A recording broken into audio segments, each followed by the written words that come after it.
저는 20대 여성으로 간호조무사로 일합니다. 슬하에는 여동생과 남동생이 한 명 있고 할머니가 계신데 건강이 안 좋아서 병원에 입원 중이시죠. 민진아, 요즘 얼굴이 왜 이렇게 까칠하니? 제가 그래 보여요? 요즘 병원 일이 좀 바빠서 그랬나 보네요. 이 할미가 정정해서 손주, 손녀 밥이라도 챙겨줘야 하는데 그러지 못해 미안하구나. 할머니도 참, 평생 우리 밥 차려주시느라 고생하셨는데 이제는 제가 차려드릴 때도 됐어요. 할머니는 얼른 아픈 거나 나을 생각하세요. 한창 꾸미고 놀러 다닐 나이에 못난 할미 만나 민진이 너만 고생시키는구나. 할머니, 저 안 꾸며도 이쁘니까 걱정 마세요. 저희 아빠는 제가 어릴 때 돌아가시고 일찍 혼자 되신 엄마가 원래는 저희 3남매와 할머니를 먹여 살리셨어요. 그런데 엄마께서 몇 년 전 돌아가신 후로 집안의 실질적인 가장은 제가 되었죠. 어린 나이에 소녀 가장이 된 저를 늘 안쓰러워하시는 할머니세요. 할머니가 제 얼굴이 까칠해 보인다고 하는 데에는 다 이유가 있었어요. 제가 요즘 사실 고민이 하나 있거든요.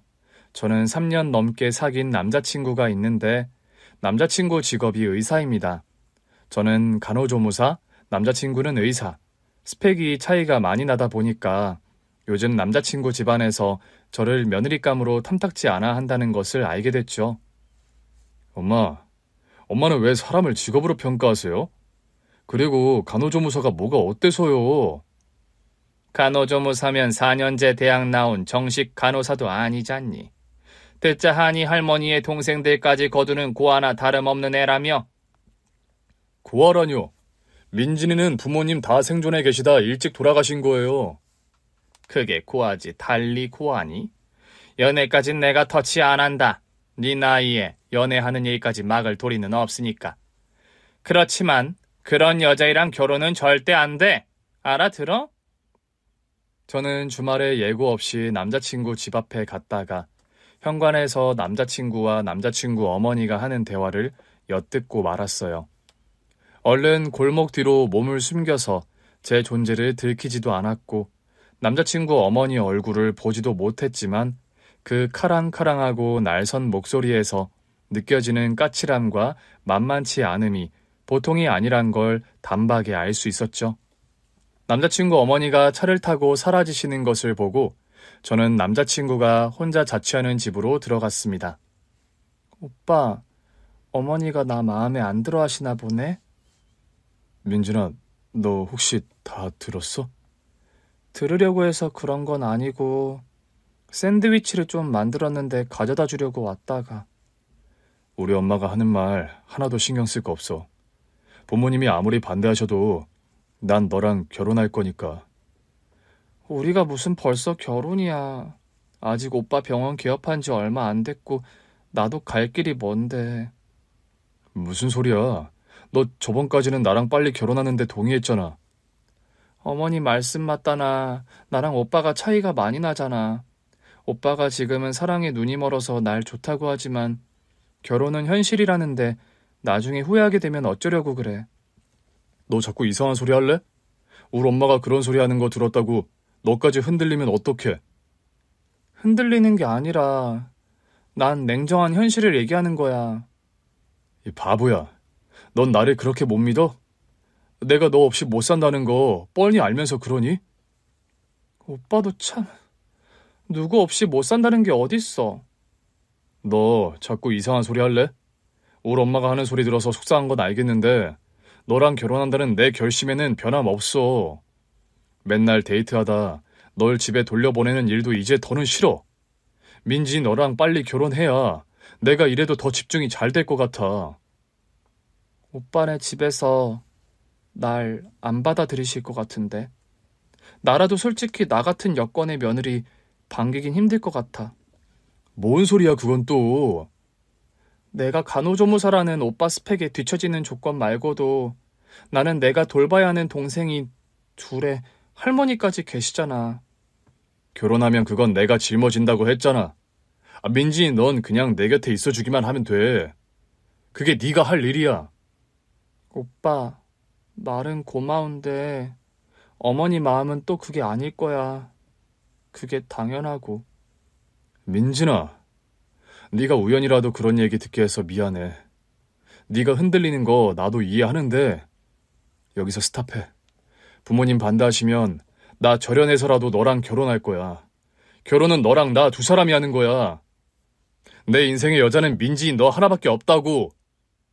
남자친구가 저를 사랑하는 마음은 진심이었습니다. 저 역시 남자친구를 많이 사랑하는 게 사실이고요.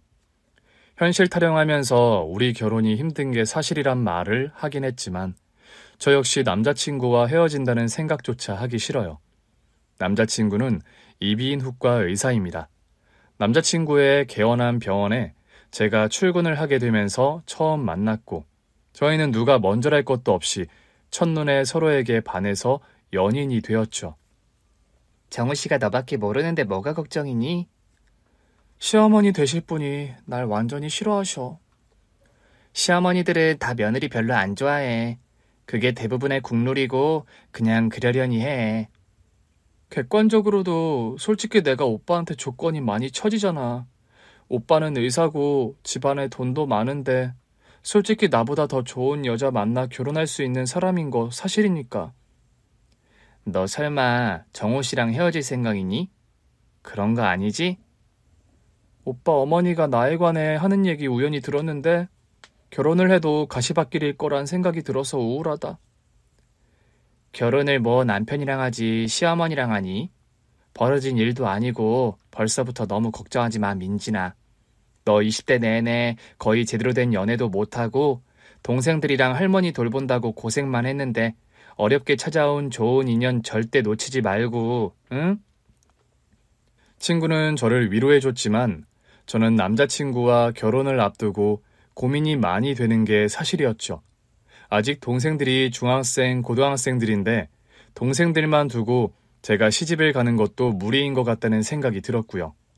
게다가 할머니 건강이 많이 안 좋은 상황에 제가 결혼 생각하는 게 사치가 아닌가 그런 생각도 들더군요.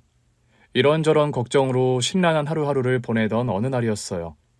병원에서 한참 일을 하다가 점심시간이 되었고 동료들과 밥을 먹으려 나가려는데 분기탱천한 모습에 한 부티나는 중년 아주머니가 병원 안으로 들어오는 겁니다. 지금 병원 점심시간 시작입니다. 1시 이후에 진료 접수 가능하시거든요. 나 이 병원에 진료 보러 온 거 아니에요. 나 여기 병원 원장 엄마 되는 사람이야. 전 그 말을 듣는 순간 오금이 저리는 듯한 충격과 공포를 느꼈어요. 저를 며느리로 완강하게 반대하는 예비 시어머니가 병원까지 쳐들어올 거라곤 생각을 못했거든요. 마침 그때는 남자친구가 지방으로 세미나를 가버린 상황이라 남자친구와 동업을 하는 다른 의사 한 명만 병원에 있는 상황이었죠.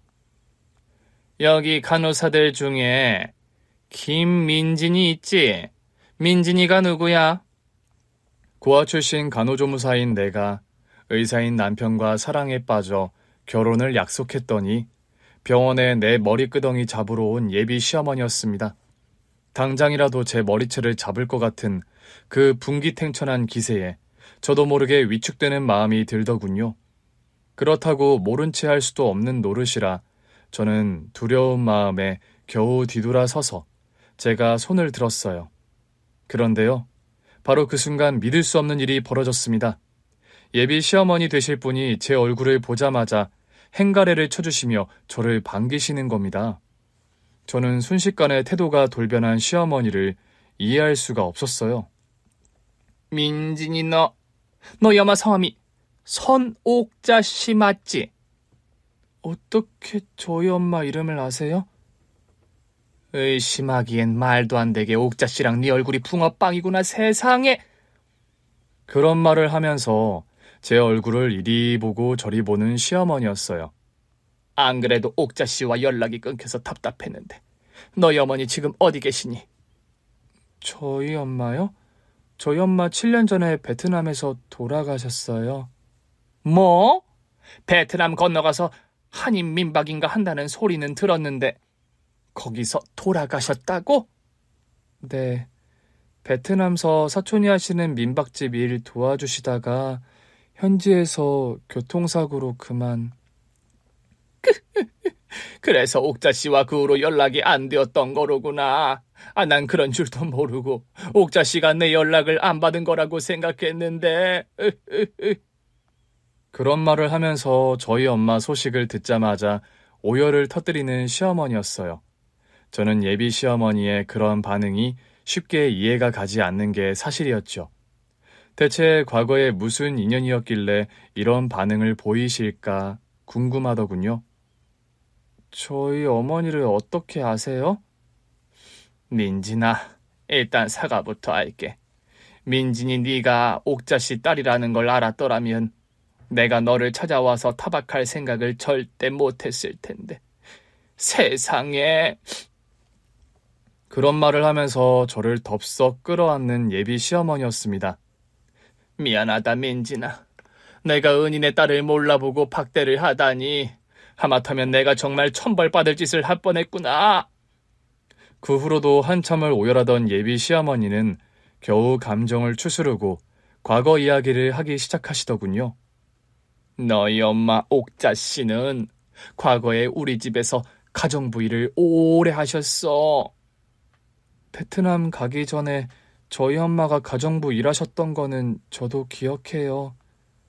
성북동 사장님 댁 다닌다는 말, 네 엄마로부터 들은 기억, 민진이 너는 없어? 기억나요.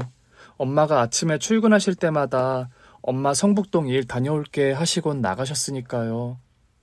네 엄마는 우리 집안을 구제한 정말이지 고마운 분이셨단다. 우리 엄마가요? 그래, 이제 옥자씨 딸인 너를 이렇게 만난 것도 참 하늘이 내린 인연이란 생각이 드는구나. 네 엄마가 어떤 분이었는지 너에게 다 말해줄게. 예비 시어머니로부터 듣게 된 저희 친엄마와의 과거 사연은 참으로 놀랍고도 특별한 것이었어요. 우리 친정어머니가 지금은 돌아가셨는데 살아 계셨을 때도 신부전증이 심해서 늘 사흘 걸러 투석을 하는 분이셨단다. 저희 엄마가요? 과거에 성북동 부잣집에 파출부 일을 오래 하셨습니다. 그 댁에서 일하며 시어머니의 친정엄마, 그러니까 그 댁의 사모님 병간호를 도맡아 하셨던 엄마였다고 합니다. 옥자씨, 오늘도 고생 많았네. 난 괜찮으니 이제 그만 들어가 봐요. 사모님, 오늘 투석 받으시느라 고생이 더 많으셨죠? 혈액순환 잘 되시라고 안마 좀 해드리고 갈게요. 매번 일이 퇴근 시간인 아랑곳 안 하고 날 돌봐주니 내가 더 미안하네. 투석 받고 오신 날 힘든 거 다 아는걸요. 옥자씨처럼 헌신적이고 천사 같은 간병인은 내 평생 처음이유. 과찬이 지나치세요.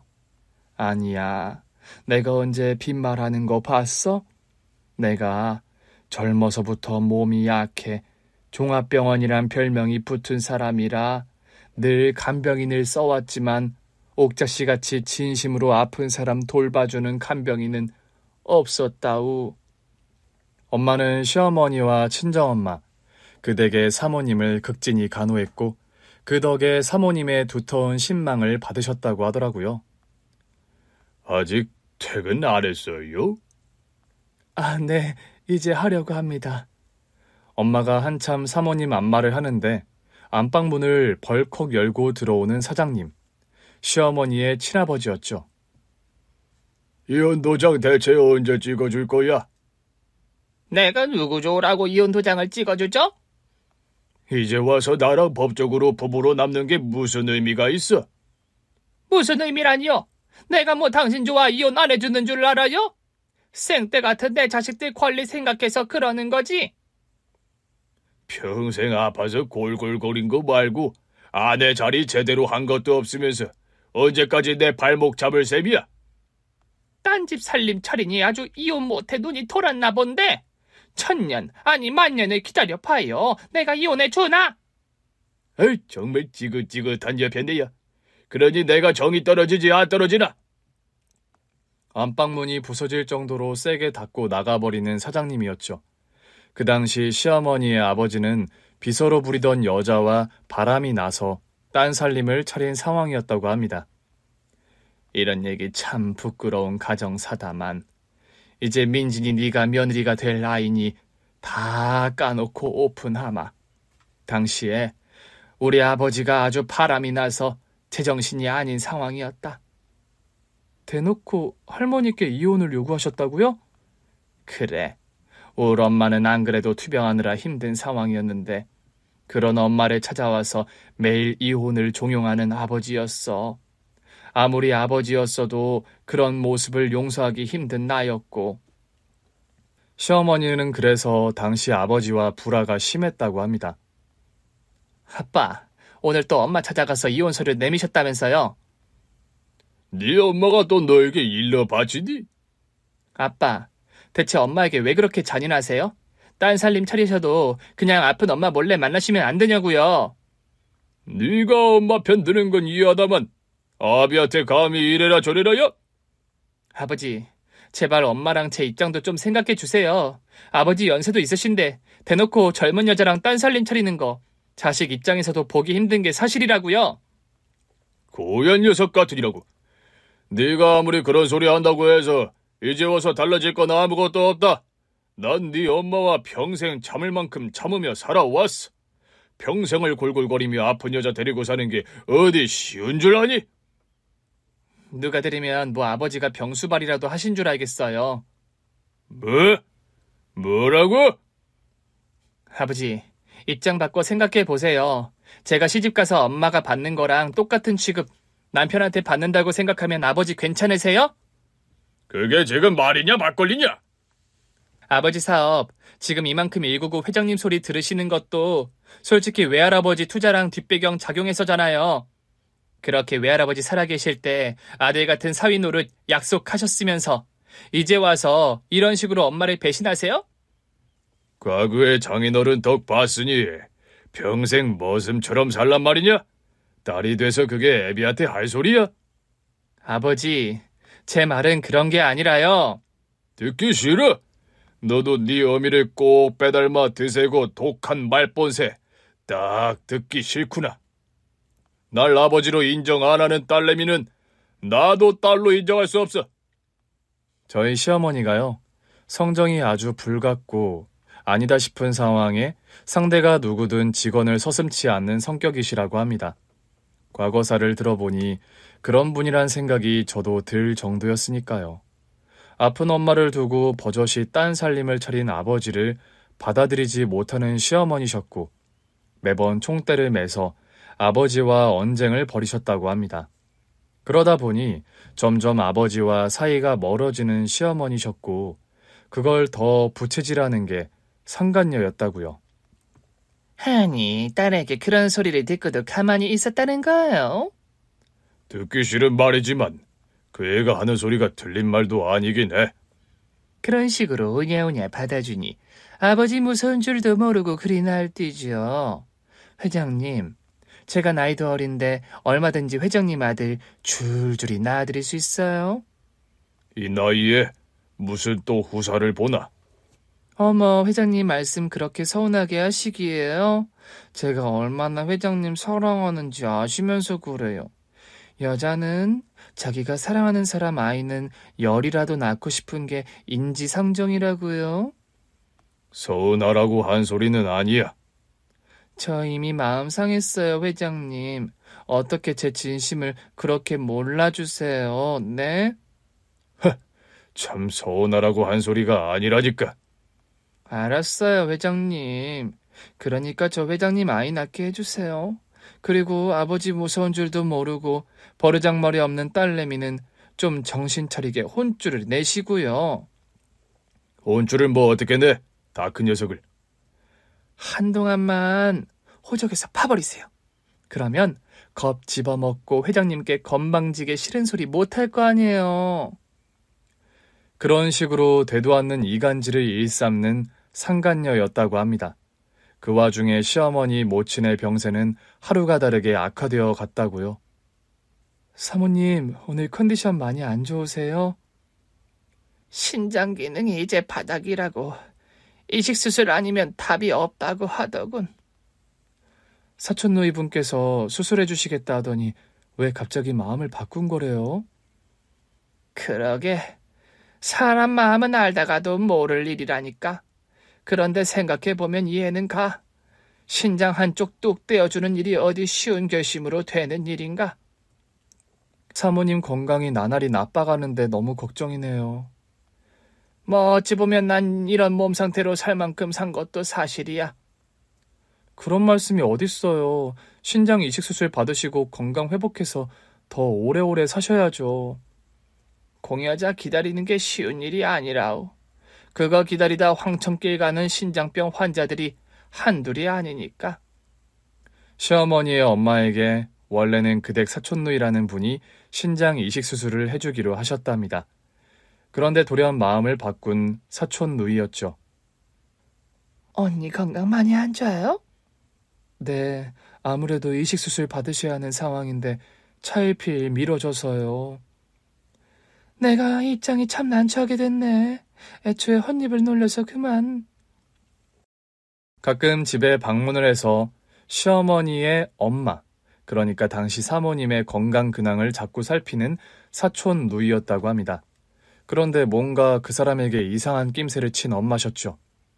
하루는 그 사촌 누이란 분이 사모님을 뵙고 나가며 집을 나서는데 골목길에서 어떤 남자에게 돈봉투 비슷한 걸 슬쩍 받는 걸 저희 엄마가 보셨답니다.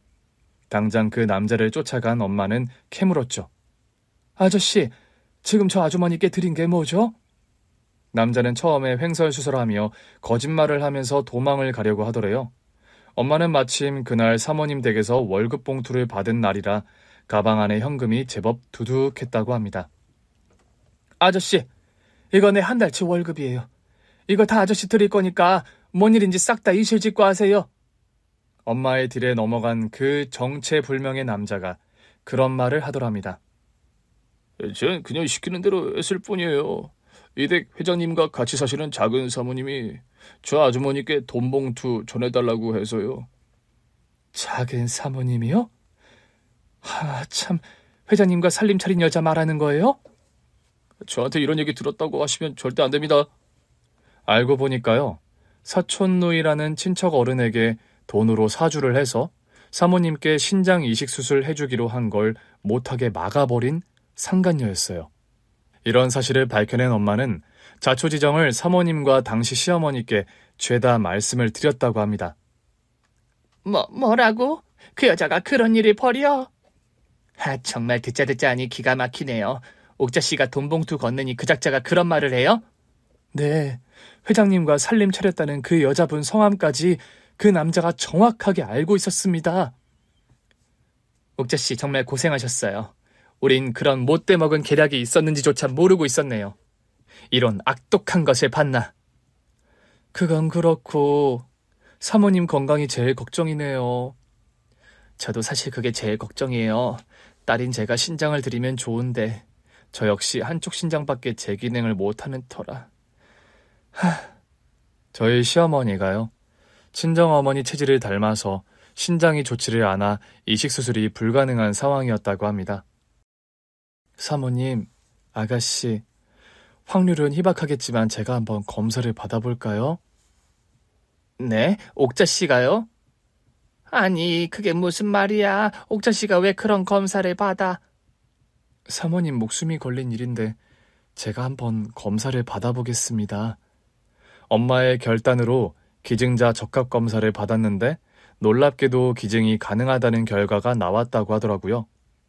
엄마는 피 한 방울 안 섞인 사모님에게 신장 이식 수술을 해주셨고 그 덕분에 구사일생으로 목숨을 건진 시어머니의 엄마였다고 합니다. 네 어머니의 결단으로 그때 우리 엄마가 목숨을 건지셨어, 민진아. 제가 어려서 정확히 기억은 안 나는데 엄마가 과거에 큰 수술을 받으셨던 생각이 나요. 가족끼리도 해주기 힘든 선택을 네 엄마가 해주셨고 그때 나와 어머니는 네 엄마에게 너무 감사해서 정말 어떻게 보답을 해야 할지 막막할 정도였다. 생각해보니 과거에 엄마가 병원에 입원을 하시면서 그런 말씀을 하시던 기억이 나더군요. 엄마, 병원에 왜 그렇게 오래 입원하셔야 하는데요? 엄마가 사람 목숨 한 명 구하게 됐구나. 엄마가요? 무슨 수술을 받으시는데요? 민지는 자세히 알 거 없고 그렇게 됐어. 엄마 병원 다녀올 동안 할머니 말씀 잘 듣고 있어야 한다? 네, 엄마. 어렴풋이 엄마가 수술 받으시던 때의 기억이 가물가물 올라오는 저였습니다. 그때 나와 우리 어머니가 너무 고마워서 뭔가 보답을 해드리려고 해도 한사코 보상을 거절하는 네 어머니셨단다. 그래도 네 어머니가 우리 집 일을 그만두실 때 운전기사를 통해 퇴직금을 넉넉히 넣어드렸는데 후에 네 어머니께서 편지가 오셨어. 베트남에서 민박집 일 꾸려가게 됐다고 말이다. 네, 그때 베트남 사시던 사촌이 엄마에게 같이 민박집 일 하자고 연락이 오셔서요. 그런데 옥자씨, 네 어머니는 어쩌다 베트남서 명 달리하시게 된 거야. 그런 질문을 던지시며 울음을 삼키는 예비 시어머니였습니다. 그때 엄마랑 삼촌이 운영하시는 민박집이 아침 식사를 제공하는 시스템이었는데 그러다 보니까 엄마가 매일 저녁이면 시장에 장을 보러 가셨어요. 장을 보고 집으로 돌아오시던 길에 그만. 그래서 그 뒤로 연락이 영 끊겼던 거구나. 나와 우리 어머니는 네 어머니와 연락을 다시 하려고 갖은 수소문을 했는데도 잘 연락이 닿질 않았어. 엄마 돌아가시고 베트남에서 바로 저와 동생들은 바로 할머니 계시던 시골에서 또 한동안 생활했으니까요. 좀 더 열심히 너희 가족 행방을 찾아볼 걸 그랬구나. 그래, 동생들 돌보고 할머니 돌보면서 그렇게 생활해 온 거니? 엄마 돌아가시고 나서는 제가 집안의 실질적인 가장 역할을 해왔어요. 옥자 씨가 그렇게 된 줄 알았더라면 더 일찍 너와 네 동생들을 도와줬을 텐데. 미안하구나. 그런 말씀을 하시면서 제 손을 꼭 잡는 시어머니였습니다. 과거에 네 어머니가 우리 엄마를 살려주신 후로 우리 집에는 많은 변화가 있었단다. 저희 엄마가요, 그댁 사모님, 그러니까 시어머니의 엄마에게 신장 이식 수술을 해드린 뒤 많은 일들이 또 벌어졌더라고요. 일단 그 상간녀가 벌인 못된 계략을 모두 아버지에게 말한 시어머니셨다고 합니다. 아버지랑 같이 사는 그 여자가 사촌 숙모에게 돈으로 매수해서 엄마에게 수술 못 해드리게 한 거 알고 계세요? 뭐? 그게 무슨 소리야? 아버지께서 안 믿으실까봐 증인들 다 데리고 왔어요. 시어머니께서는 당시 저희 엄마와 그 상간녀에게 사주받는 남자까지 데리고 가서 당시 시어머니의 아버지 앞에서 이실직고를 시켰다고 합니다. 죄송합니다. 저는 이댁 작은 사모님 부탁을 받고 그만. 정말 이 사람이 그런 사주를 냈다고요? 회장님, 이거 다 모함이에요. 제가 미쳤다고 이런 짓을 벌여요? 그만하세요. 다 밝혀진 마당에 거짓말하시는 거 아무 의미 없어요. 아무리 내가 이혼 못하고 있는 상황이 답답했어도 이건 아니지 않아? 사람 목숨이 달린 일이잖아. 회장님, 잘못했어요. 저 까딱하다가는 평생 첩소리 들으며 살게 될까봐 그랬네요. 그렇다고 목숨이 경각에 달린 사람을 두고 이런 짓을 벌여? 당신 이렇게까지 악독한 사람이었나? 회장님, 그럼 어떡해요? 큰사모님 살아계신 동안 저는 늘 손가락질만 받는 처진데요. 그래도 버릴 일이 있고 아닌 일이 있는 거지. 욕먹는 처지가 싫다고 한 사람 목숨을 뺏을 뻔했잖아. 회장님도 하루라도 빨리 이혼 못해 안달이셨잖아요. 왜 갑자기 사람들 앞에서 제 타박만 하세요? 이혼하고 싶은 거였지. 한 사람을 망가뜨릴 생각은 아니었어. 당신이란 여자가 이런 무서운 사람이라는 걸 여태 몰랐군. 나 몰래 돈을 주고 사람을 써서 이런 일을 벌여? 회장님, 잘못했어요. 제가 회장님 차지하고 싶은 욕심에 그만. 생각할수록 끔찍하고 무섭군. 우리 관계는 다시 생각해보는 걸로 하지. 그 사건을 계기로 상간녀에게 완전히 오만정이 떨어져 버린 시어머니의 아버지셨다고 합니다. 너희 어머니 덕분에 우리 엄마 아버지는 결국 이혼 안 하시고 평생을 법적인 부부로 해로하셨다. 과거에 그런 일이 있었는지는 저는 하나도 모르고 있었어요. 네 엄마가 우리 집에서 일하실 때만 해도 너는 어렸고 그런 얘기를 시시콜콜 털어놓으실 수는 없었을 거다.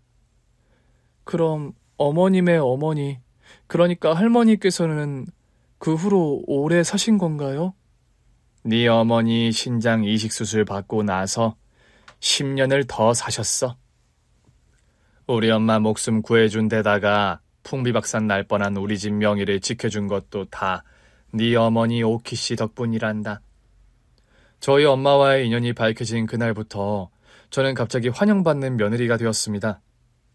우리 정우랑 이왕 결혼할 거면 미루지 말고 식을 빨리 올리자꾸나.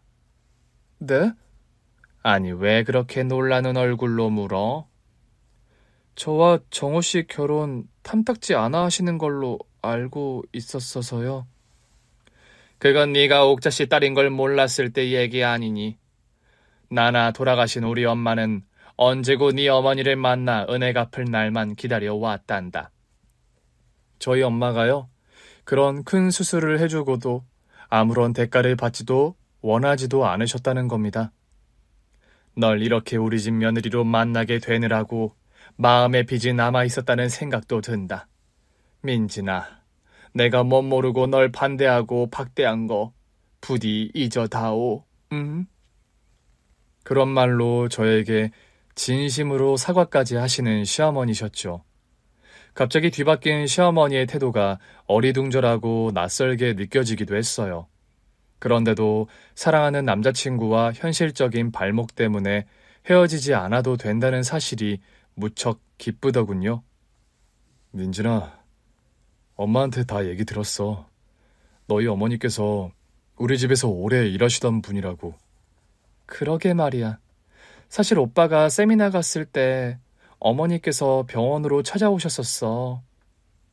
그때 그럼 모든 과거 사실이 밝혀진 거야? 응. 처음엔 어머니께서 너무 화난 모습으로 병원에 들이닥치셔서 당황했는데 결과가 대반전이었네. 우리 엄마가 옛날부터 너희 엄마, 그러니까 장모님 말씀을 자주 하셨어. 우리 엄마 얘기를? 그래. 예전에 일하시던 아주머니 한 분이 정말 은혜를 갚아야 할 분이라고. 그분 덕분에 할머니 목숨도 건지고 할머니 할아버지께서 두 분이 이혼도 안 하셨다고. 나도 어려서 우리 엄마가 오빠 할머니 집에서 일하실 때 그런 일이 있었는 줄은 몰랐어. 그나저나 나랑 너 결혼 반대가 쏙 들어가서 너무 기쁘다. 민진아, 엄마가 그러시는데 오래 넘기지 말고 식 올리자고 하신다. 정말? 응. 그런데 솔직히 할머니랑 동생들이 걱정이야, 오빠. 엄마가 그 부분도 다 생각이 있으신 것 같던데? 그게 무슨 말이야? 알고 보니까요, 저와 오빠의 신혼집을 얻으면서 바로 그 옆집에 제 동생들과 할머니가 살 집을 마련해 주신 시어머니셨어요. 처음에 저는 병원 일로 마치고 퇴근하는데 시어머니 전화를 받고 깜짝 놀랐습니다. 민진아, 지금 어디야? 퇴근길이니? 아, 네, 어머니. 이제 막 일 마쳤어요. 그럼 정우랑 같이 내가 말한 주소로 좀 오려무나. 어머니 전화를 받고 간 곳은 웬 아파트 단지였습니다. 한 호실은 저와 남자친구가 신혼살림을 차릴 아파트였죠. 이 정도면 너랑 정우가 신혼살림 시작하기에 무리 없겠지? 네, 어머니 집이 엄청 넓고 좋으네요. 앞으로 가구나 인테리어는 네 취향에 맞는 걸로 하나씩 채워나가자, 응? 감사합니다, 어머니. 살면서 한 번도 구경조차 해본 적 없는 넓고 쾌적한 아파트였습니다. 이런 집은 드라마에서나 보는 집인 줄 알았는데 제가 신혼살림을 시작하게 될 곳이라니 실감이 나질 않더군요. 그런데 바로 좀 울적해지는 면도 있었어요. 저는 결혼을 하면 이런 좋은 집에 살 텐데 동생들과 할머니가 여전히 낡고 허름한 다세대 주택에 살아야 할 생각을 하니 미안한 마음이 드는 게 사실이었습니다. 그때였어요. 생각하지도 못한 말을 시어머니가 한 것은요. 민진아, 너 시집 오게 되면서 네 동생들이랑 할머니가 걱정이라면서. 남자친구로부터 아마 그런 말을 듣고 물으시는 것 같았죠. 네, 제가 아무래도 동생들 돌봐주다 보니까요. 그런 것 같아서 너희 신혼집 바로 앞동에 아파트 한 호실을 더 계약했다. 네? 뭘 그리 놀라니? 할머니가 계시긴 하지만 동생들이 아직 학생이니 너와 근거리에 사는 게 너도 마음이 편하고 동생들 챙기기도 좋지 않니? 그러면서 저희 신혼집 바로 앞동에 마련한 다른 아파트 호실을 또 구경시켜 주시는 시어머니셨어요. 어머니, 그럼 아파트를 두 채 마련하신 거세요? 그럼. 네 상황이 동생들 돌보고 또 할머니도 모시고 살던 입장이니 이런 편이 네 마음이 편할 거란 결론을 내렸다. 어머니! 저는 감동해서 눈물이 다 나오더라고요. 사실 과거의 옥자씨, 아니 네 어머니에게 진작에 뭔가 보답을 하고 싶었는데 그러지를 못해서 늘 마음의 짐이었단다. 우리 어머니께서도 돌아가시기 직전까지 네 어머니의 안부와 소식을 궁금해하셨고. 저희 엄마와의 인연이신데 저와 동생들에게까지 이렇게 해주시는 게 그래도 너무 감사해요, 어머니. 아니다. 옥자씨가 살아있었다면 같이 사돈이 되어서 여행도 다니고 더 재미있게 지낼 수 있을 텐데 그러지 못해서 아쉬울 뿐이야. 네 시어머니가 살아계실 때 조금이라도 갚아드려야 했는데 그러지 못해서 죄송하고. 시어머니께서는 동생들의 학비까지 전액 지원을 해주셨습니다. 사실 저희 큰동생은 공부를 잘했고 작은 여동생은 어려서부터 그림 그리는데 재능이 있었어요. 저 혼자 간호조무사 일을 하면서 생계를 꾸려가다 보니 그동안은 동생들이 다니고 싶어하는 학원을 마음껏 보내주지 못했어요. 그런데 시어머니의 전폭적인 지원으로 남부러울 것 없이 학원도 다니고 과외도 받게 된 남동생과 여동생이었습니다. 할머니 역시 시어머니께서 소개해 주신 유명한 명의가 있는 대학병원에서 수술을 받으신 후 건강이 몰라보게 좋아지셨죠. 제 수술비까지 지원해 주시고 너무 감사합니다, 사돈어른. 별 말씀을요. 먼저 명달리한 옥자씨 생각하면 저희가 더 죄송하고 감사합니다. 진작에 찾아뵙고 도와드리지 못해서 송구하고요. 아닙니다. 저희 딸과의 인연을 여태 생각해 주시니 감사하죠. 옥자씨가 아니었더라면 저희 어머니 그리 오래 사시지 못했어요. 부끄러운 얘기입니다만 저희 부모님도 애진작 갈라 쓰셨을 거고요. 시어머니의 지원으로 할머니는 건강을 회복하신 뒤로도 큰 고생 없이 잘 지내시게 되었어요. 할머니와 동생들이 다달이 생활하는데 걱정이 없을 정도로 충분하게 경제적인 지원을 해주시는 시어머니셨죠. 저와 동생들, 할머니까지. 갑자기 돈 걱정 없이 호강하며 살게 되니까 저절로 먼저 떠난 엄마가 많이 그리워지는 게 사실이었어요. 살아생전 저희 엄마는요, 평생 홀몸으로 저와 동생들을 키우고 할머니를 모시고 사느라 고생을 엄청 많이 하셨거든요. 베트남에서 민박집 일을 할 때도 늘 고단한 몸으로 밤늦게 파김치가 되어 잠자리에 드시는 엄마셨습니다.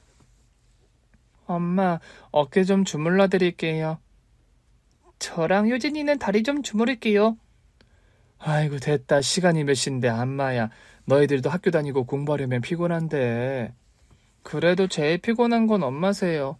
효진아, 효원아, 얼른 너희들은 엄마 다리 주물러. 누나는 엄마 어깨 안마할게. 저와 동생들이 일을 마친 엄마의 몸을 안마해드리면 처음엔 마다하시다가도 아이같이 웃으시며 좋아하시던 엄마셨죠. 아이고 시원하다. 내 새끼들한테 받는 안마가 세상 최고다. 피곤한 얼굴에 따뜻한 미소를 지으시며 지그시 눈을 감고 저와 동생들 손을 어루만져 주시던 엄마의 따뜻한 손길이 여전히 기억에 생생한 저입니다. 엄마, 저 나중에 크면 엄마 꼭 호강시켜드릴게요. 저도요, 엄마. 나도 엄마 호강시켜드릴 거야. 엄마는 우리 삼남매가 이렇게 다퉈서 엄마 호강시켜준다고 하니 나중에 아주 호강의 배가 터지겠구나. 그런 말씀을 하시며 웃음을 터뜨리던 엄마의 모습이 눈에 선연합니다. 막상 제가 남자친구와 결혼하고 시어머니의 지원으로 동생들과 할머니 모두가 잘 지내게 되자 엄마에 대한 그리움이 문득문득 사무치더라고요. 결혼식을 올리기 전에 남자친구 손을 잡고 엄마와 아빠의 무덤을 찾아갔습니다. 어머니, 아버님 인사드립니다. 저 민진이와 결혼하는 사위 박정우입니다. 그런 말을 하면서 엄마 아빠 무덤 앞에 큰 절을 올리는 남자친구였어요. 엄마가 예전에 일하시던 댁이 우리 시댁이래요. 엄마가 옛날에 시댁과 좋은 인연을 쌓으셔서 저 축복받는 결혼을 하게 됐어요. 그런 말을 하는데 저도 모르게 눈물이 흐르더라고요. 우리 엄마는 평생 고생만 하시며 억척스럽게 살다 가셨는데 엄마가 쌓은 은덕으로 제가 환대받는 결혼을 하고 여유롭게 살게 되었다는 게 죄송하면서도 마음에 걸리는 게 사실이었죠. 엄마한테 살아생전 호강시켜드린다는 약속 못 지켜서 죄송해요. 대신 효진이 효원이 시집 장가 갈 때까지 제가 잘 돌볼게요. 어머니, 앞으로 평생 민진이 아껴주면서 잘 살겠습니다. 이렇게 예쁜 딸 저에게 아내로 주셔서 감사드려요. 아버님도요. 그런 말을 무덤을 돌며 소주를 뿌리는 남자친구였어요. 남자친구와 손을 잡고 무덤을 내려오는 길, 산까마귀 2마리가 시종일관 저와 남자친구 2사람을 쫓아오더라고요. 남자친구에게 따로 말은 안 했지만 꼭 저 하늘에 있는 엄마와 아빠가 저와 남자친구를 따라오는 게 아닐까 싶은 생각이 들었습니다. 저와 남자친구는 축복받는 결혼식을 올리게 됐습니다. 저희 시댁이요. 대대로 재력가 집안이라 결혼식은 엄청 성대하게 치러졌어요. 친구들이 몰려와서 하나같이 저를 부러워하는 말들을 쏟아내더군요. 어머, 민진아, 네 덕분에 이런 멋진 호텔을 다 와본다, 얘. 세상에, 이런 데서 결혼하려면 대체 돈이 얼마나 드는 거니? 더 대박은 오늘 하객들한테 축의금을 하나도 안 받는다잖아. 진짜? 오늘 리스트 보니까 식사비만 해도 엄청날 것 같던데. 민진아, 너희 시댁이 정말 부자인가 보다. 그거 말이라고 하니?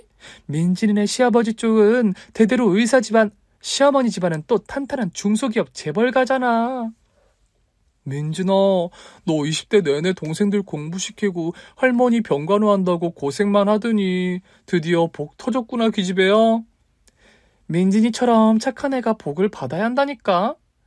아휴, 부러운 기집애. 너 시집 가는 거 보니까 진짜 현실판 신데렐라가 따로 없다, 얘. 친구들의 부러운 소리를 뒤로하고 드디어 식장에 입장하는 순간이 다가왔습니다.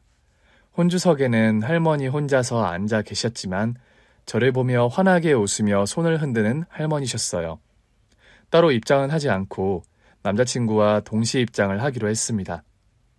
나 한때는 오빠랑 헤어질 결심까지 했었는데 이렇게 식장 들어가는 게 실감이 잘 안 난다, 오빠.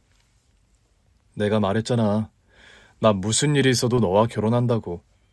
남자친구와 함께 버진로드를 걷는 길, 이제 나도 행복한 꽃길을 걷는구나 하는 실감이 들더군요. 결혼식을 마치고 신혼여행을 다녀온 뒤 저와 남자친구는 행복한 신혼생활 중입니다. 시댁도 가깝고 동생들과 할머니가 바로 근거리에 살고 있어서 제가 크게 걱정할 일이 없는 요즘이에요. 효진아, 효원아, 뭐하니? 누나 왔어? 할머니는 경로당에 놀러 나가셨어. 밥 먹고 있었니? 어디서 이런 맛있는 반찬들이 났어? 언니 왔어? 이 반찬들 다 누가 갖다 준 거게? 반찬들이 할머니 스타일 반찬들은 아닌데? 사돈 할머니 말이야. 언니 시어머니께서 가져다 주셨어. 우리 시어머니가? 공부하는 학생들은 밥 잘 챙겨 먹어야 한다면서 반찬을 사단 찬압 한가득 가져오셨더라. 학비와 생활비를 넉넉하게 지원해 주시는 것도 모자라 동생들 먹을 반찬까지 일일이 신경 써주시는 시어머니셨어요. 고마운 마음만큼 저 역시 살가운 며느리가 되려고 많이 노력하는 편입니다. 어머니, 매번 동생들 반찬까지 신경 써주시고 너무 감사해요. 아니다. 네가 이제 가정을 꾸려서 너는 정우 케어하고 내조하다 보면 네 동생들 신경 쓰기 어려울 거 아니니. 효진이랑 효원이가 어머니 반찬 너무 맛있다고 좋아하네요. 아이들 입맛에 맞다니 다행이지. 참 어머니, 내일 김장하신다면서요? 그래. 그런데 넌 신경 안 써도 된다. 도우미 아주머니랑 같이 하기로 했으니까. 그래도 제가 가서 도와드려야죠. 주말에라도 좀 편히 쉬렴. 네가 살림만 하는 아이도 아니고 정우랑 같이 병원서 일하는데 주말에 김장 도원까지 시키고 싶지 않아. 저는 결혼 후에도 간호조무사 일을 그만두지 않고 계속하고 있습니다. 주변에서는 부잣집 의사 사모님이 됐는데 왜 힘든 일을 계속하냐고 묻는 사람들도 있어요. 김간, 신데렐라처럼 시집 잘 가놓고 일 안 그만두는 이유가 뭐야? 네? 신데렐라요? 그렇잖아. 원장님이 의사기만 한 게 아니라 집안이 엄청 부자라면서. 그래도 제 일은 계속하고 싶어서요. 암튼 김간 특이해. 나라면 그런 집에 시집가면 당장 일 그만두겠구만. 사람들은 제가 간호조무사 일을 계속하는 게 의아한 모양이더라고요. 그러거나 말거나 저는 제가 살아온 삶의 방식을 크게 바꿀 생각은 없습니다. 아침마다 출근해서 남편과 함께 병원에서 일을 하는 일상이 무척 행복하거든요. 같이 출근하고 같이 퇴근하니까 너무 좋은데? 우리 너무 같이 붙어 다녀서 나중에 실증 나는 거 아닐까? 왜? 민진이 너는 벌써 실증 나는 표정이다? 참나, 내가 그런 게 아니라 오빠가 그럴까봐 걱정인데? 그거야말로 쓸데없는 걱정이다. 내가 민진이 너한테 반한 순간이 언제인 줄 아니? 언제였는데? 간호사 복장 딱 입고 면접 보러 왔을 때야. 하얀 제복이 너처럼 잘 어울리는 여자를 나는 본 적이 그때까지 없었으니까. 암튼 오빠도 콩꺼풀이 단단히 쓰였었나 보다. 그나저나 난 어머님께서 나 일 계속하는 거 반대 안 하셔서 다행이야. 우리 엄마는 너 계속 간호사 일하는 거 더 좋아하시던데. 정말? 어머니가 그렇게 말씀하셨어? 살아생전 선옥씨 장모님이랑 당신이 빼닮았다고 성실하고 부지런한 거 말이야. 좋게 봐주셔서 다행이네. 우리 오늘 퇴근하고 영화 보러 갈까? 예전부터 네가 보고 싶어 했던 영화 개봉했던데. 좋지, 콜. 결혼하고 나서는 아쉽게 데이트를 하고 나서 서로 각자의 집으로 헤어지지 않아도 되는 점이 가장 좋은 것 같더라고요. 한때는 시어머니의 결혼 반대로 남자친구와 헤어질 결심까지 했었는데 이렇게 매일 함께 출근하고 함께 퇴근하고 논스톱으로 데이트까지 즐길 수 있는 일상이 참 행복합니다. 동생들 공부시키는 일이 경제적으로 걱정이었는데 그런 부담 하나 없이 다니고 싶은 학원 실컷 다니며 학업에 매진하게 된 환경도 너무 감사하고요. 얼마 전에 저희 남동생은 지망하던 의과대학에 합격을 했고 여동생은 예고 입시에 합격을 했어요. 우리 손주가 그럼 장내 의사가 된다는 말이냐? 아이고 기특하다. 사돈 청년이 공부를 잘하더니 한 번에 명문의대를 합격했네요. 축하해 사돈 청년. 사돈 어른께서 뭐든 잘 지원해 주신 덕분이에요. 감사합니다. 열심히 공부해서 대학병원에 자리 잡아요. 우리 친가가 대대로 의사 집안이라 얼마든지 팍팍 밀어줄 수 있어. 남동생에 대한 물심양명 지원을 아끼지 않는 시어머니십니다. 여동생은 고등학교를 졸업하면 파리의 유명 미술학교에 유학을 보내주신다고 하더라고요. 동생들 공부시키는 일이 제일 걱정이던 제가 여한 없이 동생들이 꿈을 향해 나아가게 된 환경이 너무 감사할 따름입니다. 이 모든 혜택이 모두 살아생전 엄마의 순수하고 선의가 가득했던 좋은 업보 때문이라는 걸 저는 압니다. 제가 시어머니께 감사하다는 말씀을 드릴 때마다 민진아, 그런 말 말아라. 나는 네 어머니에게 갚아야 할 감사함을 뒤늦게 갚는 것뿐이니까. 그런 말씀을 하시는 시어머니시거든요. 저희 엄마는 교통사고를 당하시고 며칠 동안 중환자실에서 사경을 헤매다 돌아가셨어요. 돌아가시는 순간까지 동생들과 저를 걱정하시던 엄마셨죠. 민진아, 너와 효진이 효원이를 끝까지 못 지켜줘서 미안하다. 힘들어도 언제나 꿋꿋하게 웃으면서 살아. 알았지? 엄마, 효원이, 효진이 걱정 마세요. 제가 최선을 다할게요. 동생들한테. 안간힘을 쓰며 고개를 끄덕이며 제 손을 잡아주시던 엄마와의 마지막이 여전히 기억에 생생합니다. 엄마, 저와 동생들 모두 엄마의 덕스러운 과거 덕분에 이제 걱정 하나 없이 호강하며 살아요. 엄마는 저와 동생들을 지켜주지 못해 미안하다 하셨는데 단 한 번도 엄마가 저희를 지켜주지 않은 순간이 없었던 것 같아요. 이제 저도 동생들도 하루하루 아주 행복하고 모자람 없는 시간들을 보내고 있어요. 저희 걱정은 이제 접어두시고 먼 곳에서 편히 쉬세요, 엄마. 언제나 그립고 사랑합니다. 엄마처럼 저도 사는 날까지 베풀고 헌신하는 삶을 살도록 노력하겠습니다. 누군가의 귀인이 되는 일처럼 살면서 의미 깊고 행복을 전파하는 일이 없는 것 같아요. 귀한 깨달음을 주신 엄마의 인생을 언제나 마음 깊이 되새기며 살게요. 긴 얘기 들어주셔서 정말 감사합니다. 오늘 준비한 사연은 여기까지입니다. 재미있게 들으셨다면 구독과 좋아요, 알림 설정까지 눌러주세요. 그럼 저는 다음 사연으로 찾아뵐게요. 오늘도 건강하고 행복하세요.